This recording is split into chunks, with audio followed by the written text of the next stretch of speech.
आप देख रहे हैं GK job exam YouTube channel. तो चलिए शुरू करते हैं आज का सेशन को। तो वीडियो को पूरा जरूर देखिएगा क्योंकि एक एक प्रश्न काफी महत्वपूर्ण है आपके एग्जाम के दृष्टिकोण से, और यहाँ से प्रश्न आपको अपने एग्जाम में देखने को जरूर मिलेंगे। तो आज का पहला प्रश्न है, निम्नलिखित में से कौन सा रबी फसल नहीं है? जी हाँ, निम्नलिखित में से कौन सा रबी फसल नहीं है? सही उत्तर हो जाएगा ऑप्शन नंबर डी, ज्वार जो है रबी फसल नहीं है। बात करें चना का, सरसों का और गेहूं का, तो ये तीनों रबी फसल है। बात करें दूसरे प्रश्न का, तो 2 नंबर में वैश्विक पर्यावरण आउटलुक रिपोर्ट कौन जारी करता है? जी हाँ, वैश्विक पर्यावरण आउटलुक रिपोर्ट कौन जारी करता है? सही उत्तर हो जाएगा ऑप्शन नंबर ए, यूएनईपी के द्वारा वैश्विक पर्यावरण आउटलुक रिपोर्ट जारी की जाती है। यूएनईपी का फुल फॉर्म होता है यूनाइटेड नेशन इन्वायरमेंट प्रोग्राम के द्वारा वैश्विक पर्यावरण आउटलुक रिपोर्ट जारी की जाती है। तो ये आप याद रखिएगा। बात करें आज का 3 नंबर प्रश्न का, तो श्रीरंगपट्टनम की संधि कब हुई थी? जी हाँ, श्रीरंगपट्टनम की संधि जो हुई किस वर्ष हुई थी? सही उत्तर हो जाएगा ऑप्शन नंबर सी, 1792 ईस्वी में श्रीरंगपट्टनम की संधि हुई थी। और श्रीरंगपट्टनम की संधि अंग्रेजों ने टीपू सुल्तान से की थी, ये भी आप याद रखिएगा। यहाँ से प्रश्न आपसे पूछा जा सकता है कि श्रीरंगपट्टनम की संधि अंग्रेजों ने किसके साथ की थी? तो टीपू सुल्तान से। बात करें 4 नंबर प्रश्न का, तो मृणाल सेन का संबंध किस क्षेत्र से है? जी हाँ, मृणाल सेन का जो संबंध है कौन से क्षेत्र से है? ऑप्शन नंबर ए सही उत्तर हो जाएगा, सिनेमा के क्षेत्र से मृणाल सेन जी का संबंध है। बात करें आज का अगला प्रश्न का, तो 5 नंबर में है मांकडिंग शब्द किस खेल से संबंधित है? जी हाँ, मांकडिंग शब्द जो है निम्न में से कौन सा खेल से संबंधित है? राइट आंसर होगा ऑप्शन नंबर सी, क्रिकेट से संबंधित है मांकडिंग शब्द का। बात करें अगले प्रश्न का, आज का 6 नंबर प्रश्न है, सूरत अधिवेशन कब हुआ था? जी हाँ, सूरत अधिवेशन जो हुआ था कब हुआ था? सही उत्तर हो जाएगा ऑप्शन नंबर बी, 1907 ईस्वी में सूरत अधिवेशन हुआ था। और इसी अधिवेशन में कांग्रेस नरम दल एवं गरम दल नामक 2 दलों में विभाजित हो गई थी। तो ये आप याद रखिएगा। यहाँ से प्रश्न आपसे ऐसे भी पूछा जा सकता है कि कांग्रेस नरम दल एवं गरम दल नामक 2 दलों में विभाजित कब हुई थी?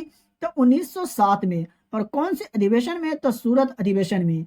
और सूरत अधिवेशन की अध्यक्षता किसने किए थे? तो राजबिहारी घोष ने। ये भी आप याद रखिएगा। बात करें 7 नंबर प्रश्न का, तो निम्न में से कौन स्थल रूढ़ देश नहीं है? जी हाँ, निम्न में से कौन स्थल रूढ़ देश नहीं है? राइट आंसर हो जाएगा ऑप्शन नंबर ए, गैबॉन जो है स्थल रूढ़ देश नहीं है। बात करें नाइजर का, नेपाल का और दक्षिणी सूडान का, तो ये तीनों स्थल रूढ़ देश है, ये आप याद रखिएगा। चलिए देखते हैं दूसरे प्रश्न को। बात करें आज का 8 नंबर प्रश्न का, तो मौलिक कर्तव्य किस समिति की सिफारिश पर संविधान में जोड़ा गया था? जी हाँ, मौलिक कर्तव्य किस समिति की सिफारिश पर भारतीय संविधान में जोड़ा गया था? स्वर्ण सिंह समिति, यानी ऑप्शन नंबर 20 सही उत्तर हो जाएगा। स्वर्ण सिंह समिति की सिफारिश पर भारतीय संविधान में मौलिक कर्तव्य जोड़ा गया था। और कब? तक 1976 में। ये भी आप याद रखिएगा। बात करें आज का 9 नंबर प्रश्न का, तो निम्न में से कौन सी पुस्तक हर्षवर्धन द्वारा नहीं लिखी गई है? निम्न में से कौन सी पुस्तक हर्षवर्धन द्वारा नहीं लिखी गई है? तो ऑप्शन नंबर डी सही उत्तर हो जाएगा। हर्षचरित नामक पुस्तक हर्षवर्धन जी के द्वारा नहीं लिखी गई है। वहीं बात करें रत्नावली का, नगानंद का और प्रियदर्शिका का, तो ये तीनों पुस्तक हर्षवर्धन के द्वारा लिखी गई है। और हर्षचरित नामक पुस्तक के लेखक कौन है? बाणभट्ट है। ये भी आप याद रखिएगा। तो प्रिय विद्यार्थीगण, आप यहाँ तक आ गए और अभी तक वीडियो को लाइक नहीं किए, तो फिर सोच क्या रहे, वीडियो को लाइक कर दीजिए। चैनल पर पहली बार आए, हमारा वीडियो आप तक पहली बार पहुंचा है, तो चैनल को सब्सक्राइब करके बेल आइकन को प्रेस कर लीजिए और इस वीडियो को ज्यादा से ज्यादा अपने दोस्तों और रिलेटिव में भी शेयर जरूर करिए। चलिए देखते हैं अगले प्रश्न को। बात करें अधिक जानकारी की, तो हर्षवर्धन के दरबारी कवि बाणभट्ट था, ये आप याद रखिएगा। बात करें 10 नंबर प्रश्न का, तो हम्बोल्ट जलधारा दक्षिणी अमेरिका के किस तट पर अवस्थित है? जी हाँ, हम्बोल्ट जलधारा दक्षिणी अमेरिका के किस तट पर अवस्थित है? सही उत्तर हो जाएगा ऑप्शन नंबर सी, यानी पश्चिमी तट पर अवस्थित है हम्बोल्ट जलधारा। बात करें आज का अगला प्रश्न का, तो आज का अगला प्रश्न है 11 नंबर में पृथ्वी से सूर्य की अधिकतम दूरी क्या है? जी हाँ, पृथ्वी से सूर्य की अधिकतम दूरी क्या है? ऑप्शन नंबर 20 सही उत्तर हो जाएगा। 152.1 मिलियन किलोमीटर है पृथ्वी से सूर्य की अधिकतम दूरी। वहीं बात करें आज का 12 नंबर प्रश्न का, तो 12 नंबर में इनमें से कौन सी विधि परोक्ष पादप संरक्षण की विधि नहीं है? जी हाँ, इनमें से कौन सी विधि परोक्ष पादप संरक्षण की विधि नहीं है?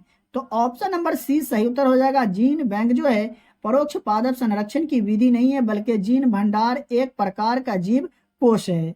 चलिए देखते हैं दूसरे प्रश्न को।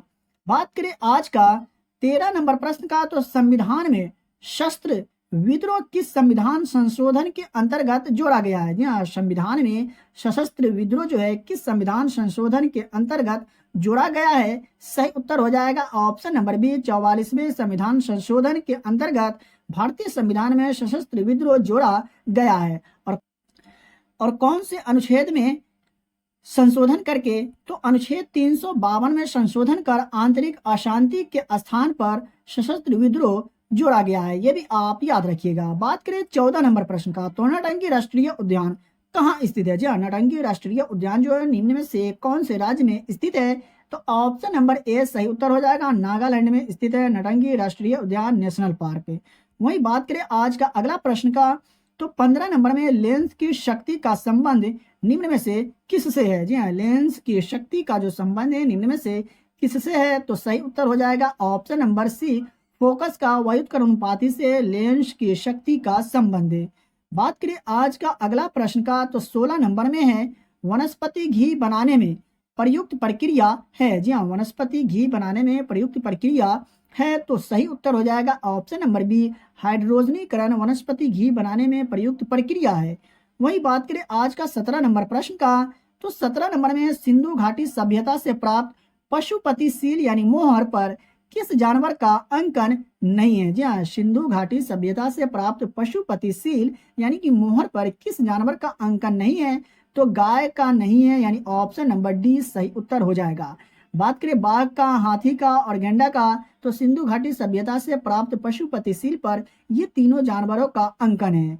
चलिए देखते हैं दूसरे प्रश्न को। बात करें 18 नंबर प्रश्न का, तो पंचायतों की वित्तीय स्थिति की सिफारिश राज्य वित्त आयोग द्वारा किसे की जाती है? जी हाँ, पंचायतों की वित्तीय स्थिति की सिफारिश राज्य वित्त आयोग द्वारा किसे की जाती है? तो ऑप्शन नंबर ए सही उत्तर हो जाएगा। राज्यपाल से की जाती है। पंचायतों की वित्तीय स्थिति की सिफारिश राज्य वित्त आयोग द्वारा राज्यपाल से की जाती है, ये आप याद रखिएगा। और वित्त आयोग का गठन प्रत्येक 5 वर्ष पर राज्यपाल द्वारा किया जाता है, ये भी आप याद रखिएगा। बात करें आज का 19 नंबर प्रश्न का, तो निम्न में से कौन सुमेलित नहीं है? जी हाँ, निम्न में से कौन सुमेलित नहीं है? तो इसका राइट आंसर होगा ऑप्शन नंबर सी। संचालन समिति के एम मुंशी यानी संचालन समिति का जो अध्यक्ष थे के एम मुंशी नहीं थे, बल्कि संचालन समिति के जो अध्यक्ष थे डॉक्टर राजेंद्र प्रसाद थे। वहीं बात करें ऑप्शन ए का, तो संघीय समिति के अध्यक्ष जवाहरलाल नेहरू थे। बात करें ऑप्शन बी का, तो प्रारूप समिति के अध्यक्ष डॉक्टर भीमराव अंबेडकर थे, जिन्हें भारतीय संविधान का जनक भी कहा जाता है। वहीं बात करें ऑप्शन डी का, तो राज्य समिति जवाहरलाल नेहरू थे, यानी राज्य समिति के अध्यक्ष पंडित जवाहरलाल नेहरू थे, ये भी आप याद रखिएगा। मैं आशा करता हूं कि आपको समझ में आ गया होगा। बात करें आज का 20 नंबर प्रश्न का, तो संग्रहित का अर्थ क्या होता है? जी हाँ, संग्रहित का जो अर्थ होता है क्या होता है? राइट आंसर हो जाएगा ऑप्शन नंबर ए। कोषाध्यक्ष होता है संग्रहित का अर्थ है। बात करें आज का अगला प्रश्न का, तो आज का 21 नंबर प्रश्न है, हमें किसी संगठन के सदस्यों को किस आधार पर एकत्रित होने पर अधिकार से वंचित किया जा सकता है? तो सही उत्तर होगा ऑप्शन नंबर सी। राष्ट्र की एकता एवं संप्रभुता। वहीं बात करें आज का अगला प्रश्न का, बात करें 22 नंबर प्रश्न का, तो मंत्री परिषद सामूहिक रूप से किसके प्रति जवाबदेह है? जी हाँ, मंत्री परिषद सामूहिक रूप से किसके प्रति जवाबदेह है? तो इसका राइट आंसर होगा ऑप्शन नंबर ए। लोकसभा के प्रति जवाबदेह है मंत्री परिषद सामूहिक रूप से। वही बात करें अधिक जानकारी की, तो मंत्री परिषद प्रधानमंत्री, कैबिनेट मंत्री, राज्य मंत्री, इन सबका सामूहिक नाम है, जबकि मंत्रिमंडल सिर्फ कैबिनेट मंत्रियों का समूह होता है, ये आप याद रखिएगा। मैं आशा करता हूं कि आपको समझ में आ गया होगा।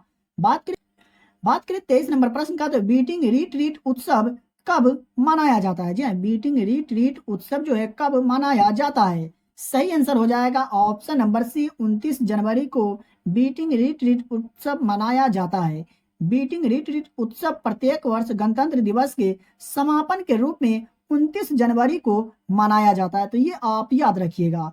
बात करें आज का अगला प्रश्न का, तो आज का 24 नंबर प्रश्न है, 1767 ईस्वी में बंगाल का सर्वेयर जनरल किसे बनाया गया था? जी हाँ, 1767 ईस्वी में बंगाल का सर्वेयर जनरल जो है किसे बनाया गया था? राइट आंसर हो जाएगा ऑप्शन नंबर बी, मेजर रेनेल को 1767 ईस्वी में बंगाल का सर्वेयर बनाया गया था। बात करें 25 नंबर प्रश्न का, तो किस मुगल शासक ने शाहू को मुक्त किया था? जी हाँ, किस मुगल शासक ने शाहू को कैद से मुक्त किया था? सही आंसर हो जाएगा ऑप्शन नंबर डी, जी हाँ, मुअज्जम। मुअज्जम ने शाहू को मुक्त किया था। और बात करें अधिक जानकारी की, तो बहादुर शाह प्रथम का पूर्व नाम मुअज्जम और उपनाम शाह बेखबर था, तो ये आप याद रखिएगा। बात करें 26 नंबर प्रश्न का, तो हिस्टोरिका नामक प्रसिद्ध रचना किसकी है? जी हाँ, हिस्टोरिका नामक प्रसिद्ध रचना जो है किसकी है? राइट आंसर हो जाएगा ऑप्शन नंबर ए, हेरोडोटस की है हिस्टोरिका नामक प्रसिद्ध रचना। और इतिहास का पिता किसे कहा जाता है? हेरोडोटस को, ये भी आप याद रखिएगा। चलिए देखते हैं दूसरे प्रश्न को। बात करें आज का 27 नंबर प्रश्न का, तो भारत में पहला AIIMS कहाँ खुला था? जी हाँ, भारत में पहला AIIMS जो है कहाँ खुला था? राइट आंसर हो जाएगा ऑप्शन नंबर ए, नई दिल्ली में भारत में पहला AIIMS खुला था। और कब? तो 1956 में, ये भी आप याद रखिएगा। बात करें आज का अगला प्रश्न का, तो 28 नंबर में किसने बंगाल की राजधानी मुर्शिदाबाद से मुंगेर हस्तांतरित की? जी हाँ, किसने बंगाल की राजधानी मुर्शिदाबाद से मुंगेर हस्तांतरित की थी? तो इसका सही आंसर हो जाएगा option number B, Mir Qasim ने बंगाल की राजधानी मुर्शिदाबाद से मुंगेर हस्तांतरित की थी। और इसका शासनकाल कब से कब तक रहा? तो 1760 से 1763 ईस्वी तक, ये भी आप याद रखिएगा।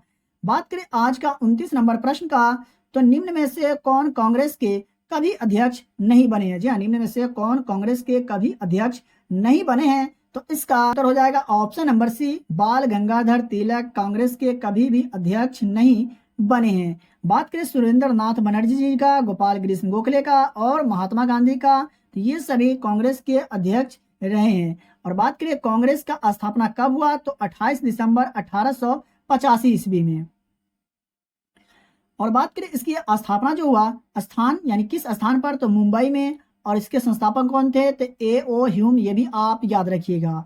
बात करें आज का 30 नंबर प्रश्न का, तो नर्मदा बचाओ आंदोलन निम्नलिखित में से किस बांध के निर्माण के खिलाफ था? जी हाँ, नर्मदा बचाओ आंदोलन निम्नलिखित में से किस बांध के निर्माण से खिलाफ था? तो राइट आंसर हो जाएगा option number D, Sardar Sarovar बांध के खिलाफ था नर्मदा बचाओ आंदोलन।